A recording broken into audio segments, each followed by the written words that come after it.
Ukraine में लगातार हालात खराब होते जा रहे हैं। तीसरे दिन भी वहां पर लगातार युद्ध जारी है। वहीं हिंदुस्तान से मेडिकल की पढ़ाई करने वाले छात्रों के ऊपर क्या बीत रही है, उनके परिजनों के ऊपर क्या बीत रही है, ये वहीं की छात्रा के द्वारा सुनाते हैं। जी हाँ, यूक्रेन में भारतीय छात्रा जो पढ़ाई करने पहुंची उसकी जुबानी सुनाते हैं कि आपको इस समय यूक्रेन के अंदर क्या हालात हैं। जी हाँ, एक तरफ देश के प्रधानमंत्री नरेंद्र मोदी के द्वारा जो है हिंदुस्तान के जितने भी नागरिक और छात्र हैं उनको लाने की वापसी चल रही, वहीं यूक्रेन के ताज़ा हालात क्या है, आइए सुनवाते हैं छात्रा की जुबानी।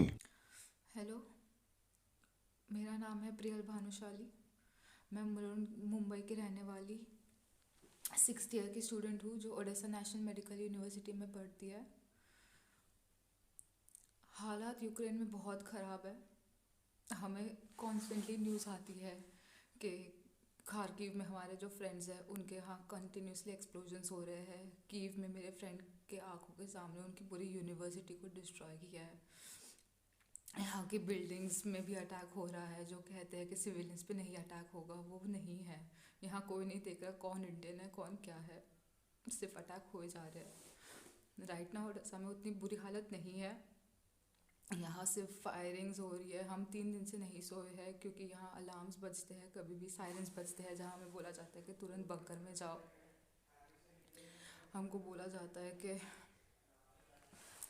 घर के अंदर रहो, पैक्ड रहो, इवैक्यूएशन होगा। हम जब भी एम्बेसी से बात करते हैं वो यही कहते हैं कि हम सो कर रहे हैं। लास्ट 2 दिन से हम जब भी एम्बेसी से बात करते हैं आज बहुत रूड रिप्लाईज मिलते हैं हमको। वी अंडरस्टैंड कि even they are tired with our calls but we are stuck here.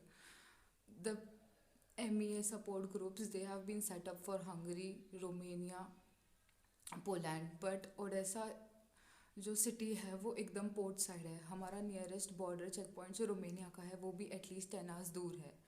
और राइट नाउ बिकॉज माशाल्लाह इट इज़ नॉट पॉसिबल कि हम वहाँ जाए। एम्बेसी से जब हम बात करते हैं कि आप हमारे लिए बसेस अरेंज किए करें, वो कहते हैं कि हम नहीं कर सकते, हमारे अंडर ये सिचुएशन कंट्रोल में नहीं है। वो कहते हैं कि तुम्हें तुम्हारे रिस्क पे जाना है तो जाओ, बट अगर कुछ बीच में हुआ तो हम तुम्हारी हेल्प करने नहीं आ सकते। हमें नहीं पता हम कहाँ जाए। हम कॉन्स्टेंटली सिर्फ कॉल्स पे है। हमारा नियरेस्ट बॉर्डर मोल्डोवा है which is 2 hours away, but वहाँ अभी तक इंडियन स्टूडेंट्स को जाने के लिए अलाउड नहीं है। एंड उधर भी जाना वी आर नॉट श्योर कितना सेफ है। We don't know what to do and we need your help. all the embassies, we need their support right now. We just want to go back. It's been many days now and we're stuck here. We're just trying to calm our parents, but we don't know what to do. Just please arrange something, airlift us or send some convoys with us because there's no guarantee of our life anymore.